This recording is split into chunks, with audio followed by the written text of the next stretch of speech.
बागलुङ जिल्लामा रहेको यो ढोरपाटन एकदमै राम्रो अनि आनन्दमय दृश्य। त्यहाँको नदी, त्यहाँका यी सुन्दर पहाडहरू अनि त्यहाँका मानिसहरूको जीवनशैली देख्दा मलाई पनि एकदमै रमाइलो लाग्यो। छुट्टै खालको अनुभूति गर्न पाएँ मैले पनि यो ठाउँमा आएर।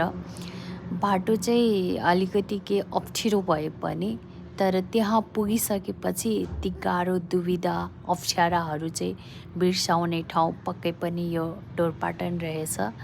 यहाँ एउटा उत्तरतर्फ बग्ने नदी उत्तर गङ्गा नदी पनि रहेछ।